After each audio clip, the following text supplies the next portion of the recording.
গণতন্ত্র, গণমাধ্যম আর গণমানুষ, এই নিয়ে আমাদের ৩ গ। গণতন্ত্র নিয়ে অনুষ্ঠানের প্রথম অংশে আমাদের আজকের আলোচনার বিষয় গণতন্ত্রে সুশীল সমাজের ভূমিকা। এই নিয়ে কথা বলবেন সুশীল সমাজের দুজন প্রিয় মুখ, অর্থনীতিবিদ ডক্টর আকবর আলী খান এবং মানবাধিকার কর্মী অ্যাডভোকেট সুলতানা কামাল। তারা দুজনই তত্ত্বাবধায়ক সরকারের উপদেষ্টা ছিলেন এবং সুশীল সমাজের মুখপাত্র হিসেবে অনেক বেশি সমাদৃত। সরকারের, রাজনীতির, দেশের নানান বিষয় নিয়ে তারা নির্বিঘ্নে নির্ভয়ে অনেক বক্তব্য দিয়ে থাকেন, জনগণকে অনেক বিষয় সম্পর্কে বুঝতে সাহায্য করেন। আপনাদের দুজনকেই আমন্ত্রণ জানাচ্ছি। শুরু করছি ডক্টর আকবর আলী খান, আপনাকে দিয়ে। গণতন্ত্রে সুশীল সমাজের ভূমিকাটা কি হওয়া উচিত এবং আমাদের সুশীল সমাজ সেই ভূমিকা কতটা পালন করতে পারছে? দেখুন, প্রথমে আমার একটা আপত্তি আছে। সুশীল সমাজ যে সিভিল সোসাইটির অনুবাদ করা হয়েছে, এটি সঠিক অনুবাদ বলে আমি মনে করি না। সুশীল অর্থে যে ধরনের সমাজ বোঝায়, সবসময়ে সিভিল সোসাইটি সে ধরনের সমাজ না। অনেক সময়ে সিভিল সমাজ দুঃশীল হতে পারে এবং সিভিল শব্দের একমাত্র অর্থ সুশীল না, সিভিল শব্দের বহু অর্থ আছে।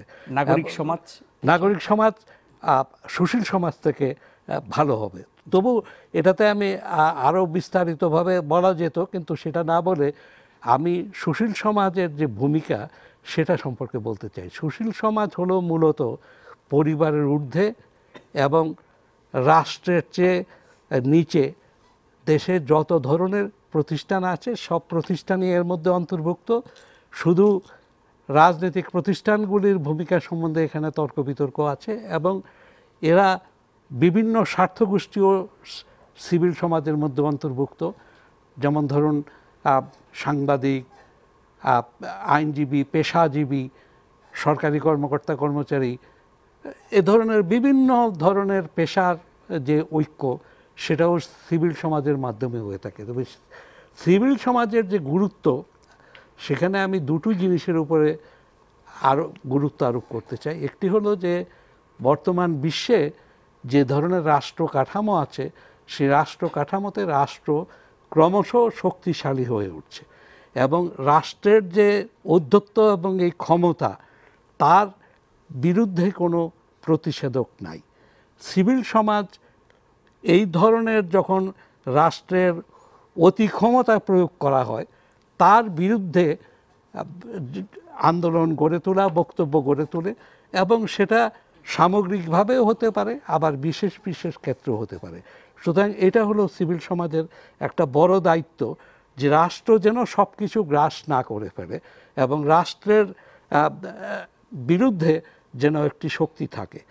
এবং ২ নম্বর যে সিভিল সমাজের গুরুত্ব, সিভিল সমাজ রাষ্ট্রের মধ্যে বিভিন্ন ধরনের মতবাদ এবং দ্বন্দ্ব এগুলো রয়ে গেছে, এগুলো নিরসনের জন্য একটা আলাপ আলোচনা এবং সহনশীলতার উপরে ভিত্তি করে একটা সমাধানে পৌঁছা দরকার। সিভিল সমাজের মধ্যে যেহেতু বিভিন্ন ধরনের গোত্র রয়েছে এবং বিভিন্ন ধরনের জনগোষ্ঠী রয়েছে, এই সিভিল সমাজ একটা কাঠামো, যেই কাঠামোর মধ্য দিয়ে আলাপ আলোচনার মধ্য দিয়ে আপনার মতৈক্য প্রতিষ্ঠা করা সম্ভব। এখন বাংলাদেশে সমস্যা যেটা হয়েছে সেটা হলো যে আমাদের সিভিল সমাজ অনেক বেশি দ্বিধা বিভক্ত এবং এই দ্বিধা বিভক্ত হওয়ার ফলে তারা সমাজের মধ্যে কোনো মতৈক্য প্রতিষ্ঠা করতে পারছেন না এবং তার ফলে তাদের যে ভূমিকা সেটা অত্যন্ত কমে গেছে। কিন্তু বাংলাদেশে আমরা যদি ইতিহাস পর্যালোচনা করি তাহলে দেখব যে রাষ্ট্রের একনায়কত্ব এবং রাষ্ট্রের যে ক্ষমতার দম্ভ, তার বিরুদ্ধে কিন্তু বাংলাদেশের সিভিল সমাজ বারবার ভূমিকা পালন করেছে। অ্যাডভোকেট সুলতানা কামাল, যেটা ডক্টর আকবর আলী খান বললেন যে আমাদের সুশীল সমাজ বা সিভিল সোসাইটি দ্বিধা বিভক্ত, স্পষ্ট করে বললে যে রাজনৈতিকভাবে বিভক্ত, সেই কারণে কি বেশি প্রভাব বিস্তার করতে পারছে না জনগণের উপরে, জনমতের উপরে, এবং সব সরকারি যখন যারা ক্ষমতায় থাকেন তারা এই সিভিল সোসাইটির উপরে অনেক বেশি ক্ষুব্ধ থাকেন? তার কারণটা কি? তাহলে কি প্রভাব ফেলতে পারছেন? ধন্যবাদ এই প্রশ্নগুলির জন্য। এখানে যদি আমি প্রথমে ওই প্রশ্নটা ধরি যে দ্বিধা বিভক্ত বলে কোনো রকম প্রভাব বিস্তার করতে পারছে না, যে সেটার জন্য এখন প্রভাব বিস্তার করার প্রয়োজনীয়তাটা কি? ডক্টর আকবর আলী খান ঠিক যেভাবে বললেন যে রাষ্ট্র অনেক বেশি শক্তিশালী হয়ে যাচ্ছে, রাষ্ট্র সর্বগ্রাসী হয়ে যাচ্ছে, সেখানে কি যদি আমরা নাগরিক সমাজ বলি, আমি ডক্টর আকবর আলী খানের সঙ্গে একেবারেই সেখানে একসঙ্গে যাব যে আমি ওইটাকে সুশীল সমাজ হিসাবে যে চিহ্নিত করা হয় সেটার পক্ষে নই। কিন্তু যদি বলি যে দ্বিধাবিভক্ত হয়ে গেছে দেখে প্রভাব বিস্তার করতে পারছে না, দ্বিধাবিভক্তির কথাটা পরে আসছে, প্রভাব বিস্তার করাটা কিন্তু কিসের ভিত্তিতে হবে সেটার উপরে নির্ভর করবে। প্রভাব বিস্তার করতে তখনই পারে না একটা দ্বিধাবিভক্ত নাগরিক সমাজ যখন সেই বিষয়গুলি তাদের কাছে স্বচ্ছভাবে তুলে ধরতে পারে না, যাদের উপরে তারা কোনো রকম প্রভাব, কথাটা আমি এখানে সেইভাবে ব্যবহার করতে চাই না যে জনগণকে সঙ্গে নেওয়া কিংবা একটা জনমতটা যে একটা সর্বজনীন, সবাই যে এই কথাগুলি বলছে কিংবা সবাই এটা চাইছে, সেই ব্যাপারে যখন যারা এটার মুখপাত্র হয়ে কথা বলছেন তাদের মধ্যেও যখন স্বচ্ছতা থাকে না, অস্বচ্ছতা থাকে, ইতিহাস চেতনা যেটাকে আমরা বলি, সেখানে কোনো রকম আমরা দেখতে পাই যে খুব পরিষ্কার করে সেই কথাগুলি বলতে পারছে না, সেটার প্রতি যে সততা সেটার একটা অভাব দেখতে পাই, তখনই কিন্তু এই বিষয়টা ঘটতে পারে। একটা গণতান্ত্রিক সমাজে নানা ধরনের মতামত থাকতেই পারে, কিন্তু যেটা লক্ষ্য করার বিষয় থাকে সেখানটায় যে মৌলিক যে কতগুলি বিষয় থাকে, যখন আমরা রাষ্ট্র কাঠামোর কথা বলি, একটা সাংগঠনিক কিংবা প্রাতিষ্ঠানিক জায়গার মধ্যে নিজেদেরকে শৃঙ্খলাবদ্ধভাবে জীবনযাপন করতে চাই, যেটাকে বলে পরমত সহিষ্ণুতা, সেখানে থাকতে হবে, সেখানে বিভিন্ন মতও থাকতে পারে, কিন্তু একটা জায়গায় এসে তাদের নিজেদের মধ্যে একটা বোঝাবুঝি থাকে, সমঝোতা থাকে যে এই বিষয়ে আমরা কখনোই কেউ কারোর উপরে দিয়ে যাওয়ার চেষ্টা করব না, অধিকার লঙ্ঘনের চেষ্টা করব না, কেউ কারোর অধিকার হরণ করার চেষ্টা করব না। সেই সমস্ত বিষয়ে যদি মৌলিক কতগুলি সমঝোতা থাকে তাহলে কিন্তু যতই মতামত থাকুক না কেন সেখানে অত বেশি অসুবিধা হওয়ার কথা নয়। সেটা কিন্তু নিশ্চয়ই তখন মানুষের সঙ্গে মানুষ যেতে পারে, সেটা কোনো বড় ব্যাপার না। আর পরের যে প্রশ্নটা ছিল সরকারগুলো কেন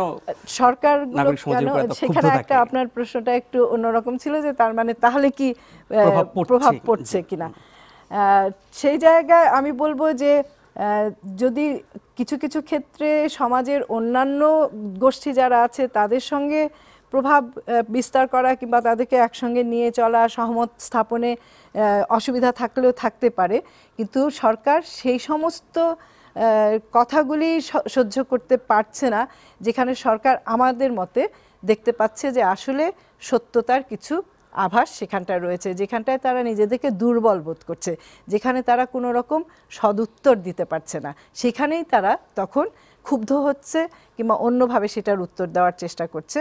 আমি যে কথাটা একটু ইংরেজিতে বললে হয়তো সুবিধা হয় যে সেখানে তারা রিয়াকশনটা দেখায়, তারা রেসপন্ড করতে চায় না। তো রিয়াকশন যখন দেখায় তারা নিশ্চয়ই কোথাও না কোথাও তাদেরকে কোনো না কোনোভাবে একটু আঘাত দেয়া গেছে, যেই জায়গাটায় তারা নিজেদের চেহারাটাকে দেখতে চাইছে না। জি, আমরা প্রশ্ন নেব। জি, পেছনে। শেখ রুহুল আমিন বলছি, পেশায় শিক্ষক। অনেকদিন থেকে বাংলাদেশের রাজনীতি অসুস্থ রাজনীতি, গণতন্ত্রের চর্চা হয়ে আসছে, যার প্রেক্ষাপটে আমরা 1/11 দেখেছি। এটা অনগোয়িং প্রসেসে রূপ ধারণ করেছে। বর্তমানে আমরা দেখতেছি যে গণতন্ত্রটা অসুস্থ হয়ে গেছে এবং এটা ডাইভার্ট হয়ে এক না এক তন্ত্রের দিকে ধাবিত হচ্ছে। এখানে আমার প্রশ্ন যে আসলে আমাদের এই গণতন্ত্রের জন্য সুশীল সমাজে কতটুকু ইফেক্টিভ? সুলতানা কামাল। আচ্ছা, আপনি কিন্তু যখন কথা বলতে শুরু করেছেন তখন বলতে বলতে বলছেন অসুস্থ রাজনীতি, অসুস্থ গণতন্ত্র। গণতন্ত্র তো আর অসুস্থ হয় না, গণতন্ত্র চর্চার মধ্যে হয়তো সমস্যা আছে, সেখানে আপনি অসুস্থ রাজনীতির কথা বলেছেন। রাজনীতি নিয়ে এখন নানা মত রয়েছে, নানা ধরনের আমাদের মন্তব্য রয়েছে রাজনীতি সম্পর্কে। তবে যে কথাটা হলো যে জনগণই কিন্তু বারবারই বাংলাদেশে গণতন্ত্র রক্ষা করে এসেছে, যে কথাটা ডক্টর আকবর আলী খানও বলছিলেন তার প্রাথমিক বক্তব্যের মধ্যে, যে আমরা যখনই দেখেছি যে কোনো সংকট ঘনীভূত হয়েছে বাংলাদেশে, যখনই দেখা গেছে গণতন্ত্র পরম বিপর্যয়ের সম্মুখীন হয়েছে, তখন কিন্তু সেটা রক্ষা করার দায়িত্বে জনগণই এগিয়ে এসেছে এবং জনগণই করেছে, যেটা সবচেয়ে সর্বোত্তম উদাহরণ আমাদের হচ্ছে আমাদের মুক্তিযুদ্ধ। এবং পরবর্তী সময়ে আমরা বিভিন্ন সময় স্বৈরাচার বিরোধী আন্দোলন হয়েছে, গণতন্ত্রের জন্য আন্দোলন হয়েছে। এবং একটা কথা আপনি 1/11 কথা বললেন, 1/11-তে কি যদি সম্ভব হতো, আপনারা মনে করেন যে যারা বারবার এরকমভাবে ক্ষমতা দখল করে তারা আরও বেশি করে ক্ষমতায় থেকে যাওয়ার চেষ্টা করতেন না? তারা সেই সময় নির্বাচন দেওয়ার অঙ্গীকার দিয়ে তাদের টিকে থাকতে হয়েছে এবং নির্বাচন দিয়ে তাদের কিন্তু বিদায় নিতে হয়েছে। হ্যাঁ, তার মানে ক্রমশ কিন্তু জনগণের মধ্যে যে গণতন্ত্রের আকাঙ্ক্ষাটা রয়েছে, গণতন্ত্র প্রতি যে নিষ্ঠা রয়েছে সারা দেশের, বাংলাদেশের সাধারণ মানুষের, তারা যে গণতান্ত্রিকভাবে জীবন ধারণ করতে চায়, জীবন যাপন করতে চায়, দেশটাকে চালাতে চায়, সেটার যে প্রকাশ সেটা কিন্তু অনেক বেশি শক্তিশালীও হয়েছে। যার জন্য আমরা দেখি যে এখন অগণতান্ত্রিকভাবে যদি কেউ ক্ষমতায় যেতে চায় কিংবা ক্ষমতায় টিকে থাকতে হয়, তাদেরকে অনেক বেশি কলা কৌশল, অনেক বেশি নানা ধরনের উপায় বার করে সেটা করতে হয়। জনগণের সঙ্গে সরাসরি যদি তারা কোনো লেনদেনের মধ্যে আসে, তারা কিন্তু অগণতান্ত্রিকভাবে কিছু করতে পারে না। জনগণ সেটা কখনোই সহ্য করবে না বলেই আমার বিশ্বাস। জি, প্রশ্ন, জি আপনি।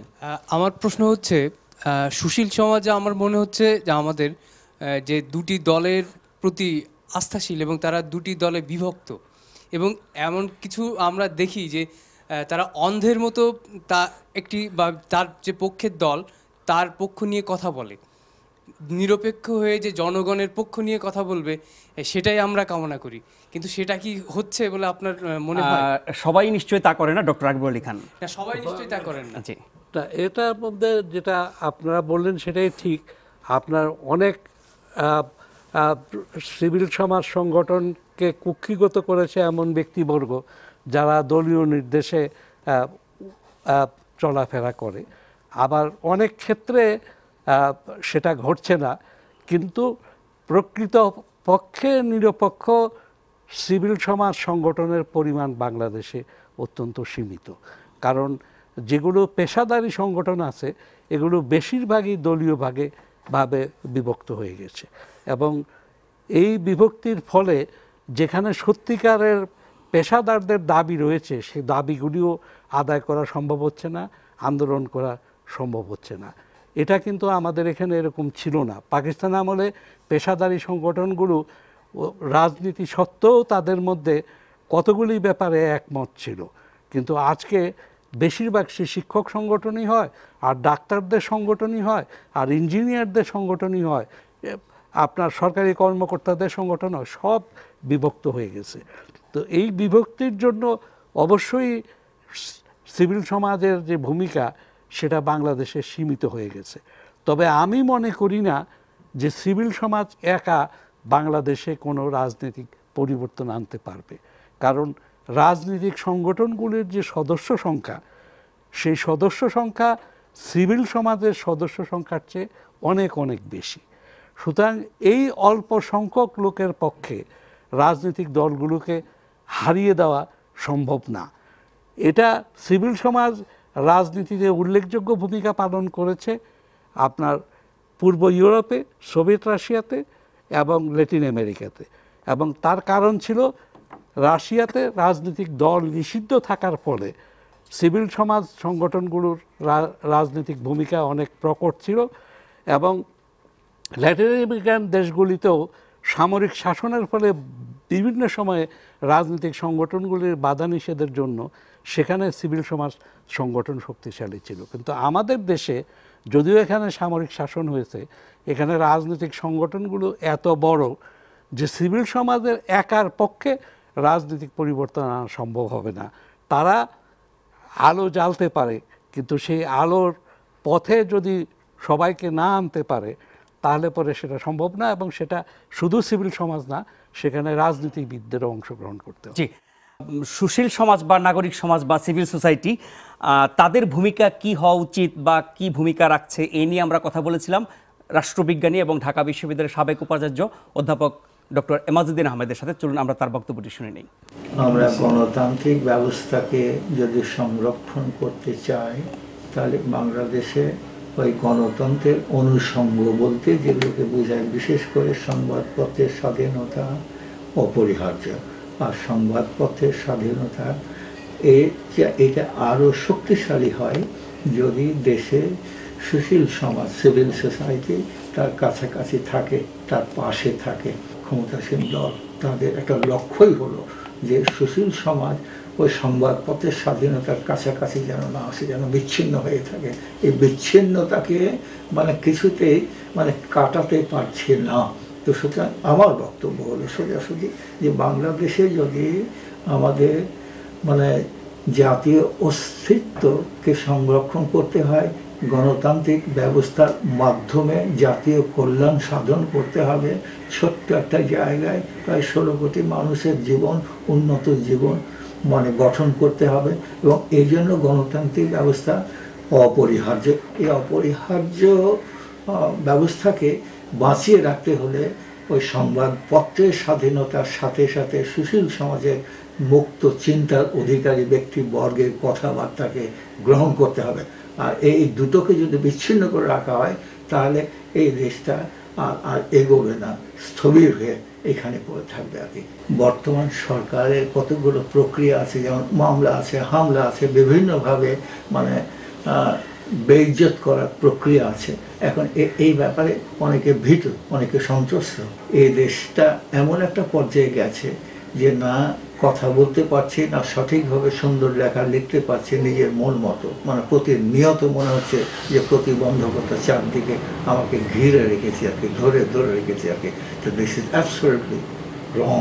এটা স্বাধীন দেশে এভাবে হয় না। সুতরাং মানে সরকারি প্রচেষ্টায় সুশীল সমাজ বিভক্ত, শুধু বিভক্ত না, ভীত, সন্ত্রস্ত বটে। সুতরাং ওই মিডিয়া প্লাস সুশীল সমাজকে they have to unite, they have to come together, they have to speak in one voice. একটা অমিত সম্ভাবনার বাংলাদেশ, ভয়ঙ্কর সম্ভাবনাময় বাংলাদেশ।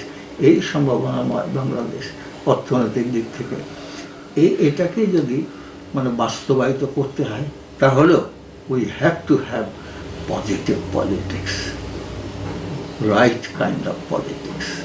Politics বলতে আমরা যা বুঝি সমস্যা সমাধান, সমস্যা সৃষ্টি করা না। অ্যাডভোকেট সুলতানা কামাল, ডক্টর এমাজউদ্দিন আহমেদের বক্তব্যে অনেকগুলো বিষয় ছিল। যে বিষয়টা ঘুরিয়ে ফিরে তিনি বলেছেন যে নাগরিক সমাজের ভূমিকা সঠিকভাবে পালন করতে গেলে সংবাদপত্রের স্বাধীনতা এবং এই দুটোর একটা ঐক্যের কথা তিনি বলেছেন। কিন্তু আমরা তো আমাদের নাগরিক সমাজের বিশিষ্ট ব্যক্তিদেরকে হরহামেশাই গণমাধ্যমের উপস্থিতি দেখি, তাদের বক্তব্য শুনি, তাদের লেখা পড়ি। সেই জায়গাটা কি কোনো প্রতিবন্ধকতা আছে বলে মনে হয় আপনার?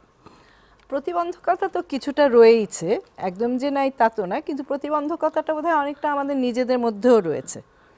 কারণ বিভক্ত তখনই আমাকে করতে পারে যখন আমি বিভক্ত হতে রাজি হই। কারণ আমার মতামতের বিরুদ্ধে যেহেতু আমাকে আর কেউ বিভক্ত করছে না, এখন পর্যন্ত তো বাংলাদেশে ওরকম কোনো অবস্থা না যে আমাকে যদি আমি কোনো একটা দলে একেবারে জুড়ে না যাই বাধ্য করছে, একেবারে আমাকে সাংঘাতিক রকমভাবে কোনো শাস্তি প্রয়োগ করা হচ্ছে কিংবা কোনো কিছু করা হচ্ছে, যেটা প্রফেসর এমাজউদ্দিন আহমেদের কথা থেকে এসেছে যে ভীত হয়ে অনেকে করছে। তো আমার ভয়টা কিসের? আমার কি হারাবার ভয়?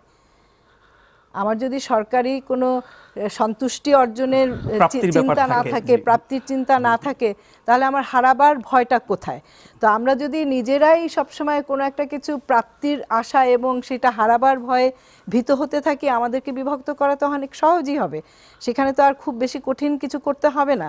এবং যারা ক্ষমতায় যেতে চায় যে কোনোভাবে, ক্ষমতাটাই যাদের, কিংবা যদি ওইভাবে বলি যে যেই রাজনীতির মূল উদ্দেশ্যটাই হচ্ছে ক্ষমতায় থাকা কিংবা ক্ষমতায় যাওয়া, তারা তো চেষ্টা করবে সবাইকে নিজেদের নিচে রেখে উপরে ক্ষমতায় যাওয়ার জন্যে। সেখানে আমার নিজের দিকেও তো একটা তাকাবার ব্যাপার আছে, আত্মবিশ্লেষণ কিংবা আত্মসমীক্ষারও তো এখানে একটা প্রয়োজন রয়েছে, যে আমি বা কতখানি সেখানটায় আমার যে নাগরিক হিসাবে আমি আমার ভূমিকাটা পালন করছি। মুক্তিযুদ্ধ করে স্বাধীন হওয়া একটা দেশ, সেই দেশের নাগরিক হিসাবে আমাকে কতখানি কি হারাতে হচ্ছে, যার জন্যে আমাকে যখনই বিভক্ত করতে চাইছে আমি বিভক্ত হয়ে যেতে পারছি, সেটা দেখার একটা বিষয় রয়েছে। তবে এটা ঠিক, তার মূল যে কথাটা সেটার সঙ্গে আমি একমত, যে আসলে যদি আমাদের নাগরিক সমাজকে একেবারে কার্যকরভাবে কিছু করতে হয়, যদি ফলপ্রসূ কিছু উদ্দেশ্য সাধন করতে হয়, তাহলে অবশ্যই আমাদের ঐক্যবদ্ধ থাকার যে বিষয়টা রয়েছে সেটার উপরে আমাদেরকে জোর দিতে হবে। তবে আমি আবারও বলবো যে আমি নৈতিক দিকটার উপরে এখানে অনেক বেশি জোর দিই। সেই নৈতিক দিকটা আমি আমার যে দিক নির্দেশনা, সেটা আমি সবসময় মুক্তিযুদ্ধের যে মূল চেতনাগুলি ছিল সেখান থেকে নেওয়ার চেষ্টা করি, যে আমি সেই চেতনাগুলির প্রতি কতখানি একনিষ্ঠ, কতখানি আমার সেটার প্রতি অঙ্গীকার রয়েছে। জি, ডক্টর আকবর আলী খান, আরেকটি বেশ আলোচিত বিষয় হচ্ছে ১/১১। ওই সময়টাতে নাগরিক সমাজ বা সিভিল সোসাইটি ওই সরকারকে সমর্থন দিয়েছে এবং বিরাজনীতিকরণ প্রক্রিয়াকে পেছন থেকে সমর্থন জুগিয়েছে, এরকম একটি অভিযোগ আছে এবং রাজনৈতিক দলগুলোর কাছ থেকে আমরা এটা অনেকবারই শুনেছি। ওই সময়ের বাস্তবতা আপনারা জানেন এবং আপনারা একটি তত্ত্বাবধায়ক সরকারের উপদেষ্টাও ছিলেন। সেই সরকারের সময়ে নাগরিক সমাজের ভূমিকা কি সঠিক ছিল? নাগরিক সমাজ তো ওই ওই সময়ের যে তত্ত্বাবধায়ক সরকার সেটা সৃষ্টি করে নেই, সেটা সৃষ্টি হয়েছে রাজনৈতিক প্রক্রিয়ার ব্যর্থতার ফলে। এবং সেই ব্যর্থতার ফলে যে সরকার এসেছে সেই সরকারের সাথে আপনার সিভিল সমাজের যে দহরম মহরম এটা একটু বেশি ছিল। তার কারণ ছিল যে ওই তত্ত্বাবধায়ক সরকারের কোনো রাজনৈতিক ভিত্তি ছিল না, কোনো সমর্থন ছিল না, এবং না থাকার ফলে তারা সিভিল সমাজের যতটুকু সমর্থন আছে সেটাকে ব্যবহার করার চেষ্টা করেছে। এবং সিভিল সমাজের অনেকেও হয়তো তাদের সাথে অনেক ব্যাপারে সহযোগিতা করেছেন, আবার অনেক ব্যাপারে সহযোগিতা করেননি। আর বিরাজনীতিকরণ যে প্রক্রিয়া, সেই প্রক্রিয়া তো বাংলাদেশে আপনার এটা প্রকৃত অর্থে এটা একটা অর্থহীন প্রক্রিয়া ছিল। কারণ বলা হয় যে -2 করলে পরে বাংলাদেশের সমাধান হয়ে যাবে। মাইনাস দিয়ে তো কোনো সমাধান হয় না। প্লাসটা কি, সেই প্লাস তো ওই মাইনাসের জায়গায় কি প্লাস আসবে, সেই প্লাস সহ যে পর্যন্ত রাজনীতি না হয় ততক্ষণ পর্যন্ত এটা একটা অর্থহীন আপনার স্লোগান ছিল এবং সেই জন্যই এটা ব্যর্থতায় পর্যবসিত হয়েছে। যদি এমন হতো যে ওই -2 জায়গায় আরেকটা প্লাস আছে যেটা এই শূন্যতাকে পূরণ করতে পারে, তাহলে অবশ্যই সেটা সফল হতো। কিন্তু এটা সফল হয়নি, কারণ তাদের সামনে কোনো প্লাস ছিল না। শুধু মাইনাসের বিরুদ্ধে সমালোচনা করে কোনো কিছু করা যায় না। আর বাংলাদেশে বিরাজনীতিকরণ সম্ভব বলে আমি মনে করি না।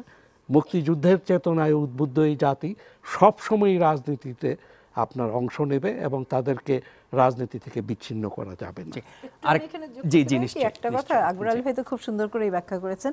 আমি মনে করি যে আমাদের দেশে যারা নিজেদেরকে রাজনীতিক বলেন এবং ক্ষমতার রাজনীতির সঙ্গে যুক্ত আছেন, রাজনৈতিক দল করেন, তারা কিন্তু দলীয় রাজনীতির প্রক্রিয়াটাকেই একমাত্র রাজনীতি বলে চিহ্নিত করতে চান। কাজে যখনই দেখা যায় যে যে কোনো কারণে তাদের মধ্যে বিশেষ কোনো ব্যক্তি কিংবা বিশেষ কোনো ব্যাপারে জনগণের কোনো আপত্তি রয়েছে কিংবা জনগণ তাদেরকে চাইছে না, তারা সেটাকেই বিরাজনীতিকরণ প্রক্রিয়া বলে চিহ্নিত করতে চান।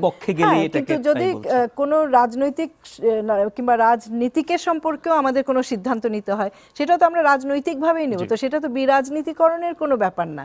বিরাজনীতি বলে, যেটা ডক্টর আকবর আলী খান বলেছেন, বিরাজনীতি বলে আসলে কোনো ব্যাপার নাই। এটা অত্যন্ত বায়বীয় একটা শব্দ, যেটা দিয়ে তারা নিজেদের যে অবস্থানটা সেটাকে ধরে রাখার একটা চেষ্টা, তাদের সমালোচকদেরকে ঘায়েল করার একটা চেষ্টা। আমরা আরেকটা প্রশ্ন নিই। জি, আপনি। আমাদের দেশে গণতন্ত্র সঠিকভাবে প্রতিষ্ঠিত করার জন্য সুশীল সমাজের কোনো ভূমিকা নাই কেন? আলোচিত এর মধ্যে হয়েছে, ভূমিকা নানানভাবে আছে। আমি একটু যুক্ত করে দিই, সুশীল সমাজ বলে যারা চিহ্নিত, যাদেরকে মানুষ জানে, তাদের ব্যাপারে আরেকটি বড় সমালোচনার জায়গা হচ্ছে যে এই সুশীল সমাজের বিশিষ্ট ব্যক্তিবর্গ বা নাগরিক সমাজের বিশিষ্ট বর্গ যারা মূলত গণমাধ্যমে আসেন, যাদেরকে মানুষ চেনে, তারা কোনো না কোনো এনজিও বা বেসরকারি সংস্থার সাথে যুক্ত এবং তারা মূলত তাদের যে দাতা দেশ বা গোষ্ঠী বা সংস্থা, তাদের স্বার্থেই কথা বলেন, দেশের স্বার্থটা রাখেন না, এরকম একটি অভিযোগ আছে। এটা কি উত্তর আমি দেব? আচ্ছা, সেটা অবশ্য বিচারের দায়িত্ব অবশ্যই জনগণের, যাদের জন্য আমরা যাদের সঙ্গে কাজ করছি কিংবা যাদেরকে নিয়ে কাজ করছি সেটার উপরে নির্ভর করবে। তবে আমি মনে করি যে বেসরকারি সংস্থাগুলি আজকে যেভাবে বিদেশি সাহায্যের মুখাপেক্ষী হয়ে গেছে, সেটা অবশ্যই আমাদের জন্য খুবই পীড়াদায়ক এবং আমি ব্যক্তিগতভাবে সেটা যে খুব একটা মনে করি যে সুবিধার ব্যাপার, সেটাও না। সেটা তো অবশ্যই ঠিক আছে, কিন্তু এখানে যে বাংলাদেশে যে বেসরকারি সংগঠনগুলি শুরু হয়েছিল সেটার কিন্তু একটা বেশ ভালো ইতিহাস রয়েছে। কারণ এটা মুক্তিযুদ্ধ পরবর্তী সময়ে যেভাবে শুরু হয়েছিল সেটা হলো যে দেশটার পুনর্গঠন, পুনর্বাসন। তারপরে আমি আমার ব্যক্তিগত জীবনে যেটা দেখেছি, আমার মাও কিন্তু বেসরকারি অনেক সংগঠনের সঙ্গে যুক্ত ছিলেন, যদি আমার মার কোনো বেসরকারি সংগঠনই বিদেশি সাহায্যের মুখাপেক্ষী ছিল না। তারা একেবারে স্বেচ্ছাসেবী যে প্রক্রিয়া সেটার মধ্যে দিয়ে সেই একেবারে সামাজিক সংগঠন। তো এখন তো আসলে বেসরকারি সংগঠন বলতে সবাইকেই বেসরকারি সংগঠন সেইভাবে বলা, যেটা সরকারি না সেটাই বেসরকারি। তো সেই সময় দেখা গেছে যে যুদ্ধের পরবর্তী সময়ে যারা যুদ্ধ আক্রান্ত নারীরা ছিলেন তাদের পুনর্বাসন করা, তারপরে যারা বাড়িঘর হারিয়েছেন, এটা তো একেবারে একটা বিধ্বস্ত দেশ ছিল, সেটাকে পুনর্গঠিত করার জন্যই বেসরকারি সংগঠনগুলি শুরু করা হয়েছিল। এবং এটা তো সর্বজনবিদিত যে সরকার একার পক্ষে এটা সবকিছু করা সম্ভব না। এখন প্রত্যেকটা সংগঠন কিংবা প্রাতিষ্ঠানিক যে বিষয়গুলি রয়েছে তাদের কিছু কিছু চারিত্রিক বৈশিষ্ট্য আছে, সবকিছুর মধ্যেই ভালো আছে, সবকিছুর মধ্যেই মন্দ আছে। আপনি যে অভিযোগগুলি এনেছেন সেটা হয়তো এক কথায় সবার জন্য প্রযোজ্য নাও হতে পারে, আবার একেবারে উড়িয়েও দেওয়া যেতে পারে না, কাজেই সেটা কিন্তু প্রমাণ সাপেক্ষই আমি বলবো। ধন্যবাদ অ্যাডভোকেট সুলতানা কামাল, ধন্যবাদ ডক্টর আকবর আলী খান। আপনারা আমাদের সাথেই থাকবেন। একটা বিরতির পর আমরা কথা বলবো মুদ্রণ সাংবাদিকতার বর্তমান অবস্থা নিয়ে। তখন আমাদের অতিথি থাকবেন প্রবীণ সাংবাদিক রাহাত খান এবং দৈনিক ভোরের কাগজের সম্পাদক শ্যামল দত্ত।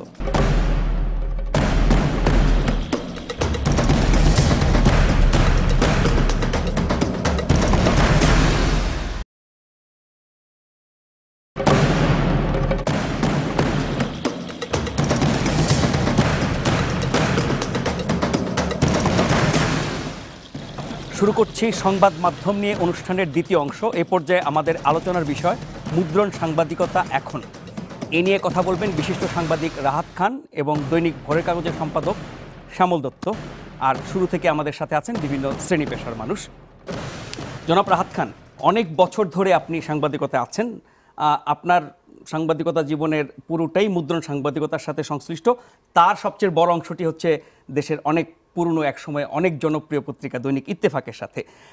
এখন যে টেলিভিশন সাংবাদিকতা প্রতি ঘন্টায় প্রতি মুহূর্তে সংবাদ দিচ্ছে, সরাসরি দেখাচ্ছে, অনলাইনে প্রতি সেকেন্ডে সব হালনাগাদ সংবাদ পাওয়া যাচ্ছে, এই বাস্তবতায় মুদ্রণ সাংবাদিকতা বা পত্রিকা সাংবাদিকতা কোন অবস্থায় আছে?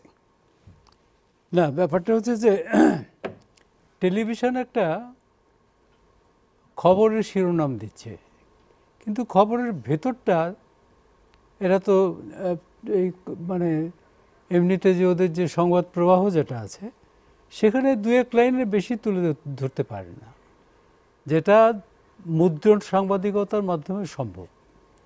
কারণ যারা কর্মী আছে, সংবাদকর্মী বা সাংবাদিক, তারা ইনডেপথ রিপোর্টিং করছে, তো ফলে নানা দিক দিয়ে একটা সংবাদের যে বহুমাত্রিক রূপটা আছে সেটা খবরের কাগজে আসতে পারছে। কিন্তু টেলিভিশনে কিন্তু ইনডেপথ রিপোর্টিং বা অনুসন্ধানী রিপোর্টও হচ্ছে, যে কোনো দিনের একটি খবর নিয়ে বিস্তারিত আলোচনাও হচ্ছে, টকশো হচ্ছে, নানানভাবে। বিশেষ করে সংবাদ ভিত্তিক চ্যানেলগুলো কিন্তু একটা খবরের যত দিক যতভাবে তুলে ধরা সম্ভব সেটাও করছে। সে জায়গায় কি ঘাটতি থাকছে পত্রিকার জন্য? না, আমি বলি যে খবরের কাগজ দুটো কারণে টিকে যাবে। যখন টেলিভিশন আসে তখন আমাদের চোখের সামনেই তো এগুলো ঘটলো। আমাদের একটা ধারণা ছিল, আমাদের একটা আশঙ্কা ছিল যে আমাদের ডিমান্ড কমে যাবে, কিন্তু পৃথিবীর কোথাও কিন্তু ওই ইলেকট্রনিক মিডিয়ার জন্য মানে মুদ্রণ সাংবাদিকতা এটা কমে গেছে, এটা কোথাও মানে ঘটেনি।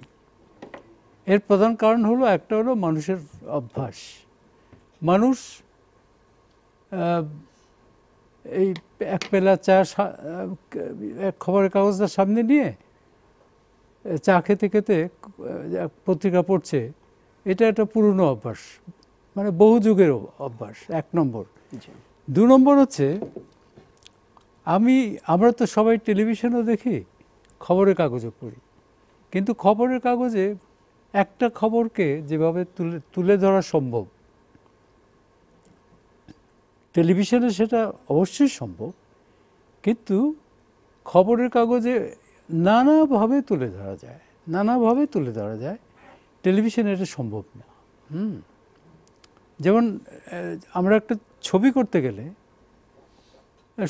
সত্যজিৎ রায় পথের পাঁচালী করেছেন, কিন্তু পথের পাঁচালী যারা পড়েছেন তারা যদি বলেন যে ছবি হিসাবে পথের পাঁচালী সেই উপন্যাসের পথের পাঁচালীকে স্পর্শ করতে পারেনি। মানে দুটোর দুরকমের প্রভাব, দুই রকমের মাধ্যম। কাজে একটা খবরের বহুমাত্রিক প্রকাশনা খবরের কাগজেই সম্ভব, এটা পরীক্ষিত, কিন্তু পরীক্ষিত। তবে আবার এমন সব দিক আছে যেগুলো টেলিভিশনের সঙ্গে খবরের কাগজ কম্পিট করতে পারবে না। জি, শ্যামল দত্ত, আপনি পত্রিকা সাংবাদিকতায় আছেন, একটি দৈনিক পত্রিকার সম্পাদক, পাশাপাশি আপনি টেলিভিশন চ্যানেলও অনেক রকমের অনুষ্ঠান করেন। টেলিভিশন চ্যানেলের কিছু বাড়তি সুবিধা আছে যেগুলো পত্রিকার ক্ষেত্রে নাই। আপনি দুটো মাধ্যমেই কাজ করেন, তাতে করে আপনি যে ধরনের ফিডব্যাক বা ফলাবর্তন পান, কোনটাতে বেশি পান? না, ইলেকট্রনিক মিডিয়ার ইয়েটা বেশি, এর কভারেজ এরিয়া অনেক বেশি, এটা গ্ল্যামারটাও বেশি। পত্রিকার বহু সম্পাদকের হয়তো নামও অনেকে জানে না। তো এই দু ধরনের অডিয়েন্স, দু ধরনের বাস্তবতা।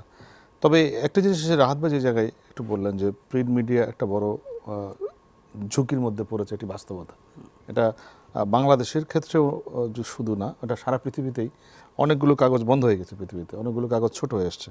আপনি দেখবেন যে নিউজ উইকের মতো পত্রিকা বন্ধ হয়ে গেছে, ফার ইস্টার্ন ইকোনমি বন্ধ হয়ে গেছে, এশিয়া উইক বন্ধ হয়ে গেছে, কাগজের পত্রিকা বন্ধ হয়ে গেছে, নিউ ইয়র্ক টাইমস অনলাইনে থাকছে, অনলাইন।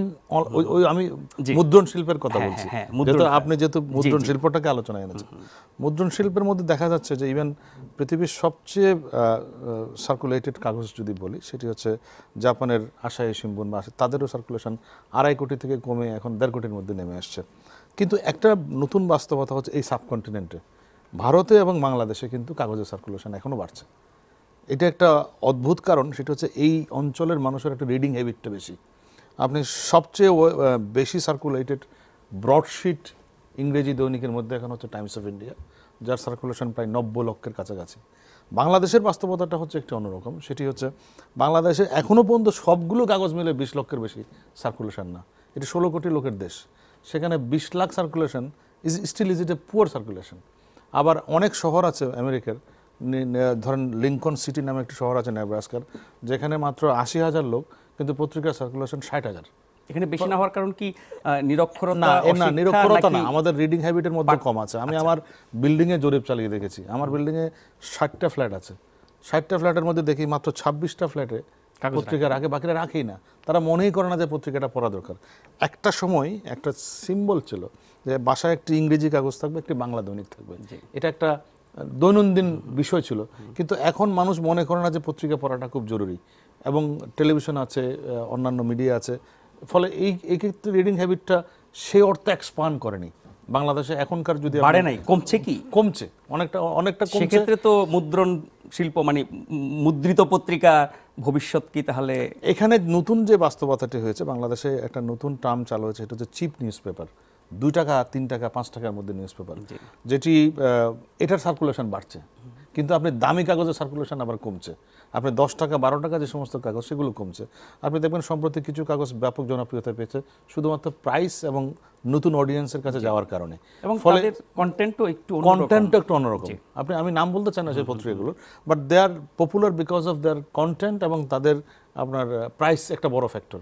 আপনি বাংলাদেশের বহু লোকের পক্ষে 300 টাকা মাসে সাবস্ক্রাইব করা সম্ভব না, ইকোনমিক যদি দিক থেকে দেখেন। কিন্তু আমি বলছি যে মানুষগুলো অ্যাফোর্ড করতে পারে, তাদের মধ্যে পত্রিকা পড়ার হ্যাবিটটা কমে যাচ্ছে, কারণ সে তার সংবাদের চাহিদা বা রিডিং, ওই পত্রিকাকে একটা রিডিং হ্যাবিটের মধ্যে নিয়ে আসা, এটি এই হ্যাবিটের সাথে মানুষের জীবনের ব্যস্ততার সম্পর্ক, একটা বড় সম্পর্ক আছে। জি, আমি তার আগে একটা প্রশ্ন নিতে চাই। জি, আপনি? আমি মোহাম্মদ রিয়াজুল ইসলাম, পেশায় শিক্ষক। তো বর্তমান টেলিভিশন সাংবাদিকতার যুগে প্রিন্ট মিডিয়ার জনপ্রিয়তা ধরে রাখা কি একটা বড় চ্যালেঞ্জ? না, আমরা তাই মনে করেছিলাম। হ্যাঁ, আমরা যখন শুনলাম টেলিভিশনটা আসছে, তখন সবাই এরকম একটা ইঙ্গিত দিয়েছিল যে প্রিন্ট মিডিয়ার ভবিষ্যৎ অন্ধকার। তাই কিন্তু এর মধ্যে আরেকটা ফ্যাক্টর আছে যেটা আমাদের আমার মনে হয় বিবেচনায় আমাদের নেওয়া উচিত, সেটা হচ্ছে যে অর্থনীতির উপর কিন্তু বহুলাংশে দুটো মাধ্যমেই নির্ভর করছে। এবং আমাদের যে ইয়ে আছে, ভলিউম অফ অ্যাডভার্টাইজমেন্ট যেটা আছে, সেটা অর্থনৈতিক কারণে খুবই কম, সম্প্রচার মাধ্যমের দিকে বেশি ঝুঁকছে, ফলে বিজ্ঞাপনটা কমে যাচ্ছে। বিজ্ঞাপন আগে আমাদের এই 10-15 বছর আগেও 100 কোটি টাকা ছিল, এখন বলতে সেটা বেড়ে 400 কোটি টাকা বা 500 কোটি টাকা হয়েছে, আমি জানি না, ঠিক জানি না। এখন এই দিকটা ধরলে কিন্তু এই দুটো মিডিয়াকে সমানভাবে একটা ঝুঁকির মধ্যে ফেলে দিচ্ছে। এই মানে অর্থনীতির যদি মানে বাংলাদেশ অর্থনীতির ব্যাপারটা পাঠকের বেলায় এটা যতখানি সত্য না, তার চেয়ে বেশি সত্য এই পত্রিকা যারা চালান তাদের জন্য, কর্তৃপক্ষের জন্য, মালিক পক্ষের জন্য। হ্যাঁ, মালিকের, যেমন আমি বলি এটা পত্রিকায় যে ইনভেস্টমেন্ট করতে হয়, সেই ইনভেস্টমেন্টটা করা হলো, কিন্তু যথেষ্ট বিজ্ঞাপন পাওয়া গেল না। তখন আস্তে আস্তে গুটিয়ে নেবে। কারণ হচ্ছে যে আমাদের দেশে হয়তো 10টা পত্রিকা হলে ভালো হতো, 10টা টেলিভিশন হলে ভালো হতো, কিন্তু টেলিভিশন হয়ে গেছে কত আমি জানি না, 17-18টা। এখন 25টা চালু আছে, আর বন্ধগুলো ধরলে 30টার উপরে, আর পাইপলাইনে আছে আরো 13-14টার মতো। তাহলে আমাদের যে বিজ্ঞাপনের যে ভলিউম, সেটাই তো ভাগ হচ্ছে, এবং বহু টেলিভিশনও বন্ধ হয়ে গেছে। শ্যামল বলেছেন যে খবরের কাগজ বন্ধ হয়ে গেছে, কিন্তু টেলিভিশনও কিন্তু বহু বন্ধ হয়েছে। হ্যাঁ, এটা অর্থনীতির উপর নির্ভর করে। আরেকটা হচ্ছে মানুষ কিন্তু নিজের চোখে দেখে পড়ে অন্যরকমের তার একটা ইয়ে আছে, মানে অন্যরকমের স্বাদ আছে। হ্যাঁ, সেটা তো টেলিভিশনে পাবে না কেউ। এটা আমি খবরের কাগজকে এই জন্য বলছি যে খবরের কাগজ পড়ে একটা মানুষ এইভাবে পড়ে সে নিজেকে একদম মানে ডুবিয়ে দিচ্ছে। টেলিভিশন ছবি তো অনেক বেশি জীবন্ত, অনেক বেশি। এখানে আমি একটু জাস্ট আমার আদবের সাথে অ্যাড করি যে ইলেকট্রনিক মিডিয়ার একটা লিমিটেশন আছে। এখানে আপনি অত ইনডেপথে যেতে পারবেন না। ওই লিমিটেশনটা যেখানে, সেখানে হচ্ছে প্রিন্ট মিডিয়ার সম্ভাবনাটা। আমি একটা ছোট্ট উদাহরণ দিয়ে বলি, কালকের কথাই বলি। ধরুন, আমরা সবাই জানি বিএনপির মহানগরের কমিটি হয়েছে। আপনি গতকালের টেলিভিশনের নিউজ দেখুন আর আজকের পত্রিকার নিউজ দেখুন, দুটো একেবারে আলাদা। পত্রিকাতে যে ইনডেপথ বিশ্লেষণটা আসছে, এটা কালকে কোনো টেলিভিশন চ্যানেলের শিরোনামে ছিল না, যে মহানগর বিএনপির মধ্যে ইতিমধ্যে একটা দ্বন্দ্ব শুরু হয়ে গেছে। মির্জা আব্বাস বিকাল সন্ধ্যা পর্যন্ত কাউকে দেখাই দেননি, তার অনুসারীরা গিয়ে তাকেই অভিনন্দন জানাতে, সংবাদটা দিয়েছে। ফলে পত্রিকার যে অ্যানালাইসিস করার সুযোগটা আছে, এটা কিন্তু ইয়ে নেই, ইলেকট্রনিক মিডিয়া নেই। এখানেই আমি মনে করি যে এখনো পর্যন্ত ইলেকট্রনিক মিডিয়া এবং প্রিন্ট মিডিয়া বেঁচে থাকবে, তার নিজস্ব দৃষ্টিভঙ্গি পাল্টাতে হবে। তাকে এখন শুধুমাত্র হার্ট নিউজ দিয়ে আর পত্রিকা চালানো যাবে না, তাকে যেতে হবে মোর অ্যানালাইসিসে, মোর বিশ্লেষণ, মোর ইনভেস্টিগেটিভ রিপোর্টিং। ইভেন আপনি খেয়াল করে দেখবেন ইদানিং যতগুলো ইনভেস্টিগেটিভ রিপোর্ট হয়েছে, যেগুলো খুব আলোচিত ইনভেস্টিগেটিভ রিপোর্ট, সবগুলো কিন্তু পত্রিকার রিপোর্ট, নট ইলেকট্রনিক মিডিয়ার রিপোর্ট না।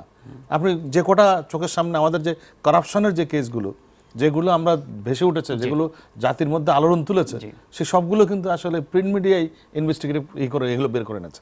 জি, আমরা এই মুদ্রণ সাংবাদিকতার বর্তমান অবস্থা নিয়ে আমরা কথা বলেছিলাম ঢাকা বিশ্ববিদ্যালয়ের honorary professor doctor Sakhawat Ali খানের সাথে। আমরা চলুন তার বক্তব্যটা একটু শুনে নিই।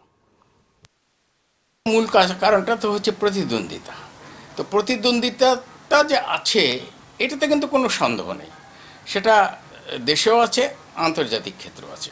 এখন কথা হচ্ছে যে তার ফলে যে এরা হুমকির সম্মুখীন কিনা, কিংবা একটা চ্যালেঞ্জের মুখে পড়ে গেল কিনা, এই বিষয়টা যদি আমাদেরকে চিন্তা ভাবনা করতে হয়, তাহলে কিন্তু আন্তর্জাতিক প্রেক্ষাপট এবং দেশীয় প্রেক্ষাপটের কিছু তফাৎ দেখা যায়। এটা ইয়েতে গবেষণা তো এরকম আছে, কেউ আন্তর্জাতিক খ্যাতিমান যোগাযোগবিদদের মতো, যেমন ম্যাকলুহান একসময় বলেছিলেন যে প্রিন্ট মিডিয়ার ভবিষ্যৎ নাই, এরা একসময় হয়তো বিলীনীয় হয়ে যেতে পারে ইত্যাদি।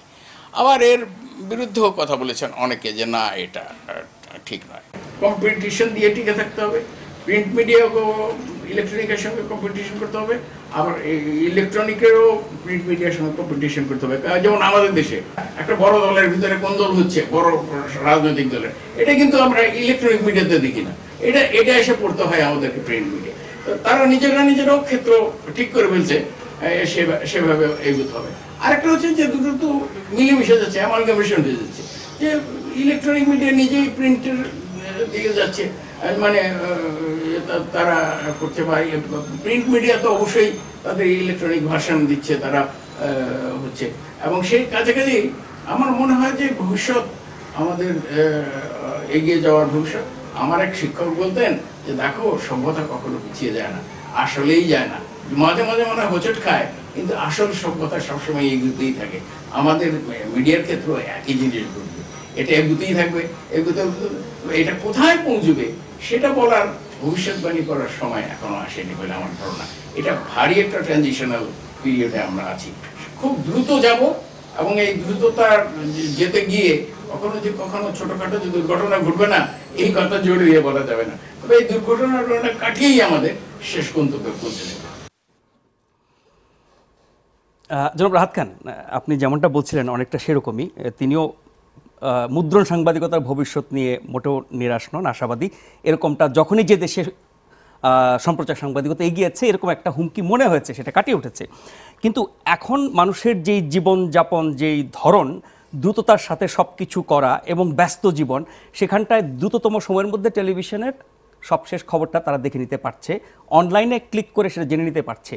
এই ব্যস্ত জীবনে বিস্তারিত পত্রিকা পড়ার সময় অনেকেরই নাই, বিশেষ করে যাদেরকে আমরা নতুন প্রজন্মের মানুষ বলি, তাদের জীবন ধারার মধ্যে এই জিনিসটা নাই। সেক্ষেত্রে কি পত্রিকা কোনো এক সময় হুমকির মধ্যে পড়বে না, পাঠক সংকটের মধ্যে পড়বে না? না, কথা হলো যে সময়ের কথা বলছেন আপনি। জি, সময় তো ভূতে যোগায়। হ্যাঁ, যে লেখে তার সময় নেই, কিন্তু সে ঠিকই লিখছে। তা আমি মনে করি যে এগুলো কিছুটা মানে বাংলা শব্দ ব্যবহার করলে নেশার মতো আর কিছুটা অ্যাডিকশান। জি, যে পড়তে হবে, হ্যাঁ, খবরের কাগজটা পড়তে হবে। আমার প্রিয় একটা পত্রিকা আছে, হ্যাঁ, সেই পত্রিকাটার চেয়েও ভালো পত্রিকা হয়ে গেছে, কিন্তু আমি আমার পত্রিকাটাই রাখছি, ওইটাই রাখছি, শ্যামল মিত্রের ভোরের কাগজেই আমি রাখছি। আচ্ছা, তো এটা কেন? কারণ হচ্ছে যে আমি বললাম না যে মানুষের একটা সাইকোলজিক্যাল ট্রেন্ড আছে, সেটা হচ্ছে যে আমি কোথায় আছি। আমি যখন টেলিভিশন দেখছি, আমি কিন্তু ঠিকই অবহিত হচ্ছি, হ্যাঁ, লেটেস্ট নিউজটা আমি জানছি টেলিভিশনের মাধ্যমে। এইটার একটা রূপ, এইটার একটা আলাদা প্রয়োজনীয়তা, আলাদা গুরুত্ব আমরা দিচ্ছি। কিন্তু সকালবেলায় যে এক বেলা চায়ের সঙ্গে এই খবরের কাগজটা পড়া, এটাকেও কিন্তু স্বীকৃতি দিতে হবে। আর সময়টা, যিনি অফিসে যাবেন তিনি 10 মিনিট কম আগেও পড়তেন, এখনও পড়বেন। আর যিনি ব্যবসায়ী, তিনি যদি সকালবেলায় উঠে তার মিটিং ফিটিং, আমাদের মিটিং ফিটিং যদি থাকে, তো তাড়াতাড়ি চলে যাবেন, অফিসে পড়বেন। আর আমি বলি, আমাদের খবরের কাগজের এবং টেলিভিশনের দুটো মাধ্যমের বিরাট ভবিষ্যৎটা হচ্ছে আমাদের গ্রামীণ সমাজে, যেটা এখনও এতটা এক্সপ্লোর হয়নি। সেখানে পাঠক বাড়ানোর সুযোগটা অনেক আছে। এখন যে 20 লাখ হয়েছে, একটা সময় ছিল ইত্তেফাকের সার্কুলেশন ছিল 2,46,000। ইত্তেফাকের পরে যে সেকেন্ড ছিল অনেক নিচে, সেটা 20 নম্বরে। আমাকে একদিন যে আবু সাইদ ছিলেন, সাবেক তথ্য প্রতিমন্ত্রী, না, সাবেক ইলেকশন কমিশনার, জি, MSI, উনি আমাকে একদিন বললেন যে আমি একদিন রেলগাড়িতে উঠেছি, উঠে একটা পত্রিকা কিনে আমি ভাবলাম যে আর পত্রিকা কেনার দরকার নেই, অন্যরা তো পত্রিকা পড়বে, ওগুলো আমি এক্সচেঞ্জ করে পড়ব। তো ওখানে 23 জন লোক ছিল ট্রেনে, সবাই পড়ছে একই পত্রিকা ইত্তেফাক। তা আমি বলছি কি যে সেই পত্রিকাটাও তার যথাস্থানে থাকতে পারলো না। সেটা কি শুধুমাত্র টেলিভিশনের জন্য? নিশ্চয়ই না, তাকে তো অতিক্রম করেছে আরো অন্য পত্রিকাগুলো। তা কাজে একটা পত্রিকা বা একটা টেলিভিশন, অনেক টেলিভিশন বন্ধ হওয়ার পথে, কারণটা কি? আবার অনেক পত্রিকাও বন্ধ হয়ে যাচ্ছে। সেমতো আমরা দেখছি যে টেলিভিশনেও সংবাদপত্র নিয়ে অনুষ্ঠান হচ্ছে এবং পাঠকের হাতে পৌঁছার আগেই টেলিভিশন সংবাদপত্রের মূল শিরোনামগুলো দেখিয়ে ফেলছে, সেগুলো নিয়ে আলোচনা করে ফেলছে। এখানে কি পত্রিকাগুলো ক্ষতিগ্রস্ত হচ্ছে? না, এটা ক্ষতিগ্রস্ত হচ্ছে না, বরং আমি মনে করি যে এতে পত্রিকাটি পড়ার আগ্রহ তৈরি হচ্ছে। আমি নিজেও মনে করি অনেক পত্রিকা দেখি যে কয়েকটা হেডলাইন দেখি, তাৎক্ষণিকভাবে পরের দিন আমার আগ্রহ থাকে সকালবেলা আগে পত্রিকাটা নিয়ে ওটা ডিটেল পড়া, যেটি শাকওয়াত আলী খান স্যার বলেছেন যে দুটো কিন্তু মিলেমিশে এগোচ্ছে। এই কারণেই বলছি, আপনি দেখবেন প্রতিটা নিউজ পেপারে এখন অনলাইন এডিশন আছে এবং অনলাইন এডিশনগুলো এভরি আওয়ার আপডেট হচ্ছে এবং অনলাইন এডিশনের পাঠক আপনি শুনলে অবাক হয়ে যাবেন, অনলাইনের পাঠক মূল পত্রিকার থেকে অনেক বেশি, মানে কয়েক গুণ বেশি না, 20-30 গুণ বেশি। তার মানে হচ্ছে ওই যে মুদ্রণের জায়গাটা যেমন অনলাইনে যাচ্ছে, আবার দেখবেন যেটা আপনি বললেন যে টেলিভিশনগুলো কিন্তু পত্রিকার খবর নিয়ে আলোচনা করা ছাড়া প্রতিটা টেলিভিশন চ্যানেল পরিপূরক হিসেবে কাজ করছে। বাংলাদেশে এখনো সেই জায়গাটা আছে। এখনো বাংলাদেশে অনলাইনের যেমন একদিকে ভবিষ্যৎ আছে, আরেকটি মিডিয়ার কথা আমরা একেবারেই বলছি না, সেটা হচ্ছে সোশ্যাল মিডিয়া। এটি কিন্তু বাংলাদেশের বিস্তার অন্য যে কোনো মিডিয়ার থেকে বেশি, কিন্তু তার যে কোনো বিশ্বাসযোগ্যতা নিয়ে সন্দেহ আছে, এটার মধ্যে ক্রেডিবিলিটি সমস্যা আছে, এটার আরো সোশ্যাল অ্যাসপেক্ট নিয়ে সমস্যা আছে, এটা আমরা এই দেশের সমাজের সঙ্গে সঙ্গতিপূর্ণ নয় এরকম বিষয় আছে। কিন্তু তারপরে এটা কিন্তু ব্যাপকভাবে এটা ছড়িয়ে যাচ্ছে, এটা একটা বিষয় আছে। দ্বিতীয়ত অনলাইন একটা মিডিয়া আছে, প্রিন্ট পত্রিকাগুলোর অনলাইন এডিশন আছে। আবার আপনি খেয়াল করবেন যে ইলেকট্রনিক মিডিয়া তারাও সংবাদপত্র নিয়ে আলোচনা না করে পারছে না, এটাও একটা বিষয়। কেউ কাউকে ফেলতে পারছে না। ফলে এই জায়গাতে বাংলাদেশের মিডিয়ার দিক থেকে আমি মনে করি এখনো প্রিন্ট মিডিয়ার আমি এই জায়গাতে আমাদের অনেক দুর্বলতা আছে। আমি মনে করি যে প্রিন্ট মিডিয়ার আরো অনেক কিছু জায়গা আছে, অনেক জায়গা আছে যে জায়গাগুলো আমরা এখন এক্সপ্লোর করতে পারি নাই। প্রাইস একটা বড় ফ্যাক্টর। দেখেন, টাইমস অফ ইন্ডিয়া বিক্রি হচ্ছে 1 টাকা 20 পয়সায়, আপনি সেখানে আমরা ঢাকা শহরে একটা পত্রিকা বিক্রি করি 10 টাকায়। এই যে তফাৎ, মানে আমাদের রেভিনিউ মার্কেট যেটি বললেন যে বিজ্ঞাপনের বাজারটা খুবই ছোট, টেলিভিশনের কারণে আরো ছোট হয়ে গেছে। এখন কিছু কিছু বিজ্ঞাপনদাতা আছে তারা শুধুমাত্র টেলিভিশনে বিজ্ঞাপন, পত্রিকা কিছুটা হলো সরকারি সহায়তা পায়, যেটা টেলিভিশন না, পত্রিকায় যে সরকারি সহায়তা পায় সেটা কোনো কাজে লাগে না। এই কারণেই বলি বিজ্ঞাপন এবং কাগজে না, ওটা রেট এত কম, ওটা শুধুমাত্র কিন্তু ছোটখাটো পত্রিকা এটার উপর বেঁচে থাকতে পারে। আপনি একটা পত্রিকার কস্টিং হচ্ছে 22 টাকার উপরে, আপনি বিক্রি করছেন 10 টাকায়, এটার 35% কমিশন দিয়ে, পরিবহন কস্ট বাদ দিয়ে এটি আপনি 2 টাকা থেকে 3 টাকার বেশি আপনি হাতে পান না। তারপরে আছে আপনার এস্টাবলিশমেন্ট কস্ট। ফলে ওই যে 450 টাকার রেডের পার স্কয়ার ইঞ্চ, এটি যদি সরকারি বিজ্ঞাপন পান, এতে আপনার কোনো লাভ নেই। এটা ছোটখাটো কিছু পত্রিকার জন্য ওই যে অর্থনীতি যেটা রাহাত খান বলছিলেন, এটা একটা বড় সমস্যা হয়েছে। শেষ একটা প্রশ্ন নেব, কে করবেন? শেষ একটা প্রশ্ন নেব। জি, আমি দীপু, ছাত্র পেশায়। আমার কথা হচ্ছে যে ভবিষ্যতে যে মুদ্রণ যে সংবাদপত্র, এটা জায়গা কি অনলাইন সংবাদপত্র নিয়ে নিতে পারে? আমার এই ধরনের একটা আছে, আশঙ্কা আছে আপনার। ধন্যবাদ আপনাকে। না, আমি মনে করি না, কারণ আমি ওই যেটা রাহাত ভাই যেটি বললেন, বাংলাদেশের মানুষের এখন রিডিং হ্যাবিট রয়ে গেছে। পত্রিকাটা পড়তে, অনলাইনে তো থাকবে, অনলাইনে রিডার আর পত্রিকা রিডার আলাদা। ইয়াং জেনারেশন যারা আছে অনলাইন রিডার, কিন্তু এখনো মানুষ যারা বয়স্ক মানুষ পড়তে চান, তারা এখনো নির্ভর করেন পত্রিকার উপরে, এবং সে পত্রিকা পড়াটা একটা আমাদের এখনো হ্যাবিটের মধ্যে আছে। দুর্ভাগ্যজনকভাবে আমরা সেটাকে এক্সপ্লোর করতে পারি নাই। আমি যেটা শুরুতে বলেছিলাম, সবগুলো সার্কুলেশন মিলে এখনো 20 লাখের মধ্যে, যেখানে 16 কোটি মানুষের দেশ। কিন্তু আমরা এটাকে আরো বিস্তৃত করতে পারে যদি আরো নতুন নতুন, যেমন আমাদের এখানে এখনো পর্যন্ত খেলার কাগজ এরকম বের হয়নি, আমাদের এখানে এখনো পর্যন্ত ইকোনমিক পেপার সেই অর্থে বের, বাংলা ইকোনমিক কাগজ মাত্র 1টা না 2টো বেরিয়েছে।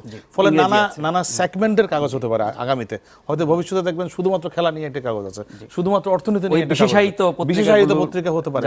অনেক দেশে আছে বিশেষায়িত পত্রিকা, তারা অন্য কোনো পত্রিকাই পড়েন না, শুধুমাত্র ইকোনমিক পেপার যার যার পছন্দ অনুযায়ী, রুচি অনুযায়ী পড়েন। এন্টারটেইনমেন্টের উপর কোনো এককভাবে কোনো পত্রিকা নাই। আমি মনে করি একটা ভালো বাজার আছে, এন্টারটেইনমেন্টের একটা ডেইলি পত্রিকা হতে পারে। বাংলাদেশে সেই বাজারটা তৈরি হয়ে যাচ্ছে সামনে, ফলে এই ধরনের অনেক বিশেষায়িত কাগজ সামনে আসতে পারে। মুদ্রণ জগতের লোকজন ভাববেন, অবশ্যই ভাববেন।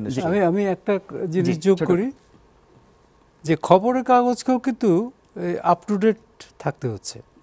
একটা সময় ছিল যদি শুধু নিউজ ছিল, নিউজ এবং ভাষ্য, কিন্তু এখন একটা খবরের কাগজ অনেক ধরনের উপাদান ম্যাগাজিনের নিয়ে মতো আসছে। হয়ে গেছে। জি জি হ্যাঁ, কেন? বৈচিত্র্য মানুষ এনেছে, খেলাধুলার খবরটা ভালোভাবে জানতে চায়, বিনোদন আসছে, তারপরে যে কলাম একটা বড় লেখাপড়া, বিষয়, হ্যাঁ। Post editorial. তার মানে আমরা কম্পিট করছি এই 2-3টা বিষয়ের সঙ্গে। অন্য সব ধরনের সংবাদ মাধ্যমগুলোর কথা মাথায় রেখেই হ্যাঁ, হ্যাঁ। মুদ্রণ সাংবাদিকতা বা পত্রিকার প্ল্যান করতে হচ্ছে। হ্যাঁ, জি, আমরা শেষ করবো এখানে। ধন্যবাদ জনাব রাহাত খান, ধন্যবাদ জনাব শ্যামল দত্ত। আমরা এই পর্যায়ে আরও একটি বিরতি নেব। বিরতির পর আমরা কথা বলবো টেলিভিশনের ঈদ আয়োজন নিয়ে। তখনকার অতিথি থাকবেন বাংলা ভিশনের অনুষ্ঠান প্রধান শামীম শাহেদ এবং চ্যানেল 9-এর অনুষ্ঠান প্রধান তানভীর খান।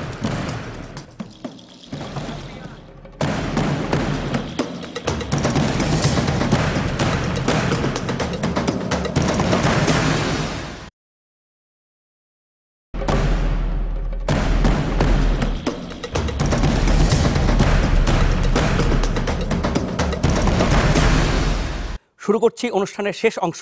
এ পর্যায়ে আমাদের আলোচনার বিষয় টেলিভিশনের ঈদ আয়োজন। এ পর্যায়ে আমাদের অতিথিরা হলেন বাংলা ভিশনের অনুষ্ঠান প্রধান শামীম শাহেদ এবং চ্যানেল 9-এর অনুষ্ঠান প্রধান তানভীর খান।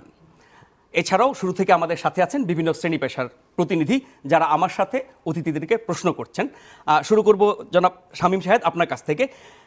ঈদ এলেই আমরা দেখি টেলিভিশন চ্যানেলগুলো ঈদের বিশেষ আয়োজন করে এবং সেই আয়োজনে কিছু নাটক, কিছু টেলিফিল্ম, কিছু সিনেমা, কিছু গান, কিছু নাটক এবং কিছু গেম শো, বছরের পর বছর এগুলো নিয়ে ঈদের বিশেষ আয়োজন করা হয়ে থাকে। আমরা এই বৃত্তের মধ্যে আটকে গেছি, এ থেকে বেরোতে পারছি না কেন? দেখুন, আমরা যদি আমরা 10 বছর আগে ফিরে যাই, আমরা দেখতে পাবো যে তখন আমাদের দেশে নাটক ছাড়া কোনো কিছু স্পন্সর হতো না, মানে কারো সৌজন্যে বা বিজ্ঞাপন আসতো না। তখন নানাভাবে চেষ্টা চললো। কিছু অনুষ্ঠান, আমি এই ক্ষেত্রে তো ওনার একটা অনুষ্ঠান আছে, আমরা ক্লোজ আপ 1 সেটা বলবো, এবং আমাদের একটা অনুষ্ঠান ছিল অপি করিম করতো আমার আমি। এই দুটা প্রোগ্রামে খুব আলাদা করে বিজ্ঞাপন এলো। এখন তারপরে আপনি যখন বলেন তার একটার পর একটা কিন্তু আসতে থাকলো গেম শো বা আপনি যেই নামগুলো বললেন। ফলে আপনি একটা টেলিভিশন চ্যানেল বা একটা গণমাধ্যমকে আপনি তো 10টা বছর সময় দিতে হবে। আর পৃথিবীব্যাপী খুব অল্প কিছু ফরম্যাটের উপরেই আপনার এক্সপেরিমেন্টটা হয়। এখন পৃথিবীব্যাপী একটাই হচ্ছে আপনার এক্সপেরিমেন্টের জায়গা, ফিকশন এবং নন ফিকশনকে আমরা কীভাবে একসাথে করব। সেই জায়গা থেকে দেখা যায় যে রিয়েলিটি শোগুলোর মধ্যে আমরা ফিকশন এবং নন ফিকশনকে একসাথে করতে পারি। তো সেই চেষ্টাটা কিন্তু হয়ে আসছে। ফলে গেম শো বলি বা টক শো বলি, যেটাই বলি, এটা বিভিন্ন ফরম্যাটে হয়, কিন্তু এক্সপেরিমেন্টটা আমাদের দেশে চলছে, এটা আমি বলতে পারবো। কিন্তু আমি যে ধরনের অনুষ্ঠানের কথা বললাম, সবগুলো টিভি চ্যানেল কিন্তু এই অনুষ্ঠানগুলোর মধ্যে আটকে থাকছে। এখানে কেন বৈচিত্র্য আসছে না? বা সবাই যখন একই খাবার পরিবেশন করছে, দর্শক তাহলে কোনটা নেবে? এক্সপেরিমেন্ট তো আসলে 1-2জনই করে, তারপর বাকিরা সেটা অনুসরণ করে। তো সেই দিক থেকে কেউ না কেউ তো সেই এক্সপেরিমেন্টটা করে যাচ্ছে। কারণ আমরাও কয়েকদিন আগে অন্য একটা চ্যানেলের প্রোগ্রাম দেখলাম যে আমাদের দেশীয় ঐতিহ্য নিয়ে আউটডোরে ওনারা একটা খুব সুন্দর অনুষ্ঠান করলেন।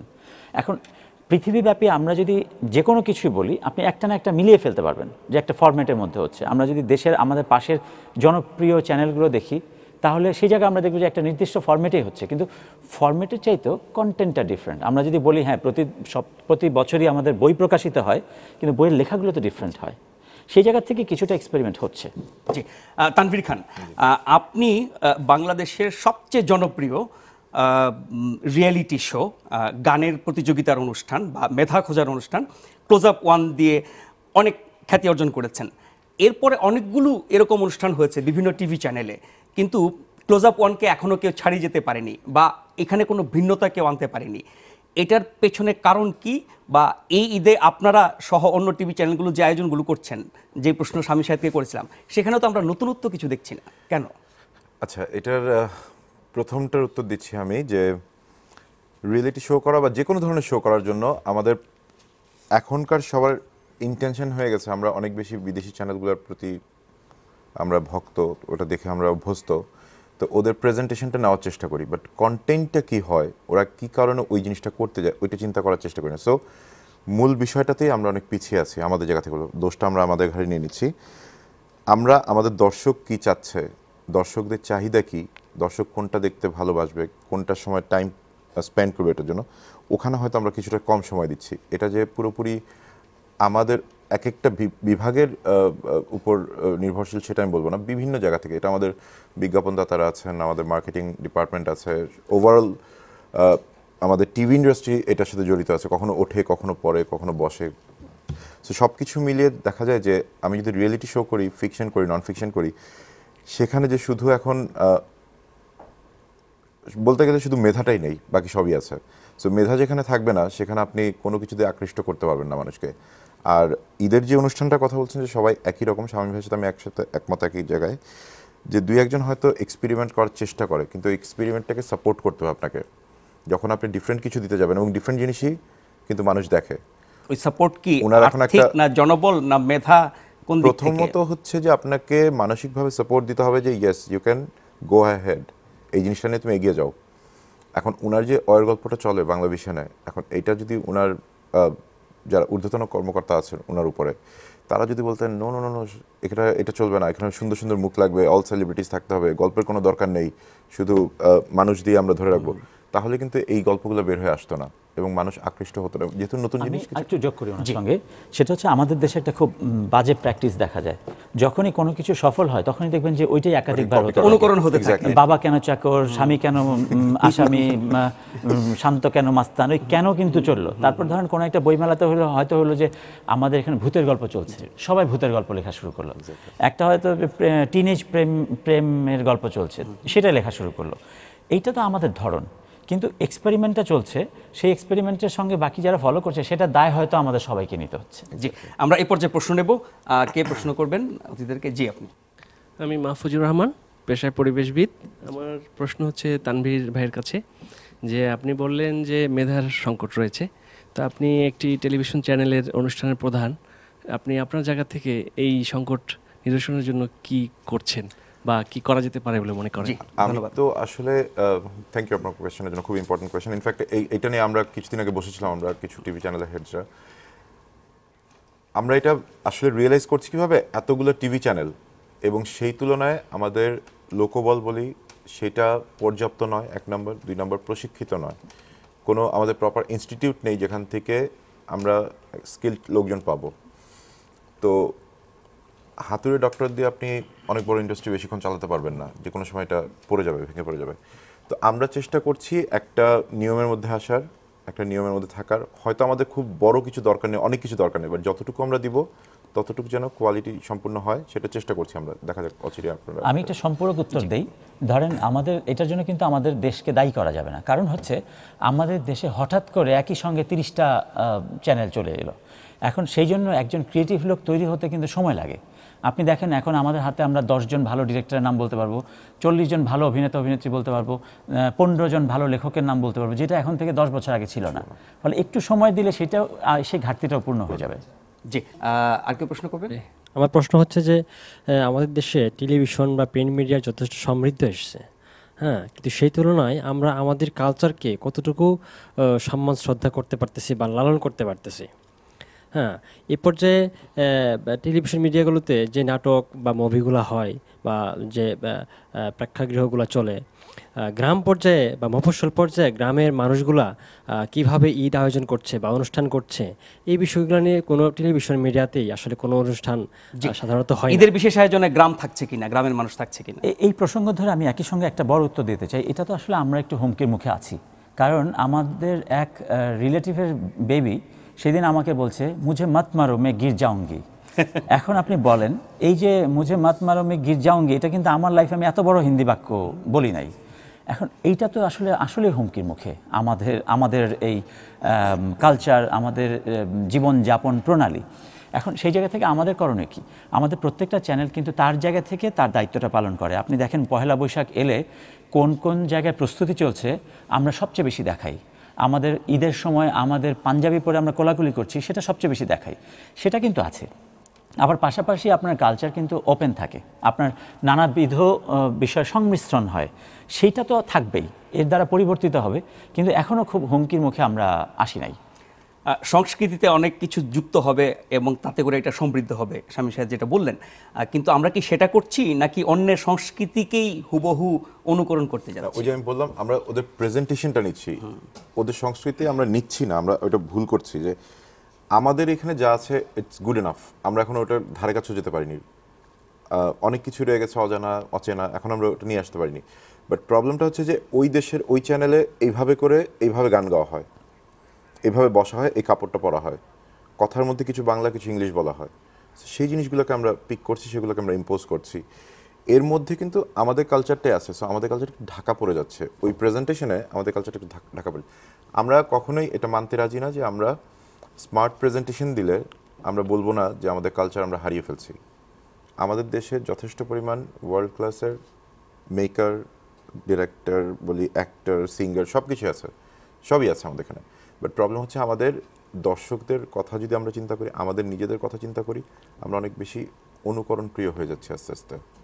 সেখানে তো আমাদের স্বাতন্ত্র্য থাকছে না, এইটি সমস্যা। সেটা একটা বড় ভয়ের জায়গা আছে। ধরেন সেই ভয়ের জায়গাটা হচ্ছে, ধরেন আমাদের কদিন আগে আমাদের দেশে একটা জিনিস প্রচলিত হলো প্রত্যেকটা চ্যানেলেই, যে আপনি একটা ডায়লগ দিলেন যে সে তো প্রেমে পড়েছে, তারপর ধাম করে আপনার একটা মিউজিক ট্রিটমেন্ট এবং চার্জ করার বিষয় ইন্ডিয়ান কিছু চ্যানেলে।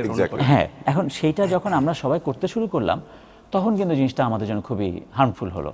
এখন সেই জায়গা থেকে আমি জানি যে উনি ওনার জায়গা থেকে সেটা প্রোটেস্ট করেছেন, আমি আমার জায়গা থেকে প্রোটেস্ট করেছি। এখন কিন্তু একটা ক্লিন রূপ আমাদের চ্যানেলগুলোতে আসছে।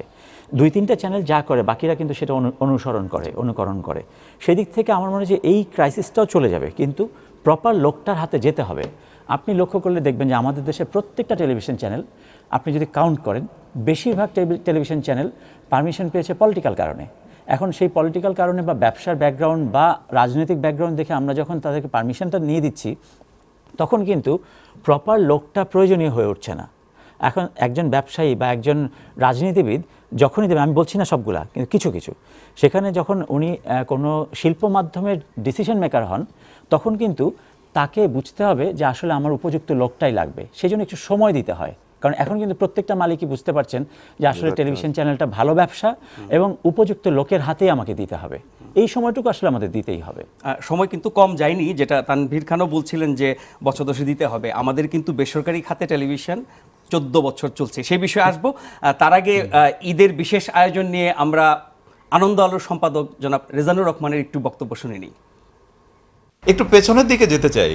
আমরা যখন বিটিভিতে আমাদের শুধু অনুষ্ঠান দেখতাম, বিটিভি যুগ যেটাকে আমরা বলি, আমাদের সেই স্বর্ণের যুগ, সেই সময় কিন্তু একটা নাটক, একটা টেলিভিশনের নাটক দেখবার জন্যে, একটা টেলিভিশনে আনন্দমেলা দেখবার জন্যে, একটা টেলিভিশনের একদিনের অনুষ্ঠান দেখবার জন্য মানুষ কিন্তু একদম একেবারে তীর্থের কাকের মতো বসে থাকতো। ঈদের দিন রাস্তাঘাট একদম পুরোপুরি ফাঁকা হয়ে যেত, আনন্দমেলা যখন হতো তখন তো আরও ফাঁকা হয়ে যেত। সব কিছু মিলিয়ে অনেকে হয়তো বলবেন যে আপনি যে টেলিভিশনের কথা, বিটিভির কথা বলছেন, তখন তো বিটিভি ছিল একটা। হ্যাঁ, আমি স্বীকার করি, আমি অবশ্যই স্বীকার করি যে বিটিভি তখন ছিল একটা। এখন অনেকগুলো চ্যানেল হয়ে গেছে। বিটিভি যদি এই মুহূর্তে এই চ্যানেলগুলোর সাথে প্রতিযোগিতা করতো, আমি মনে করি ওই সময়ও আমরা মনে হয় বিটিভির এই অনুষ্ঠান এইভাবে দেখতাম না।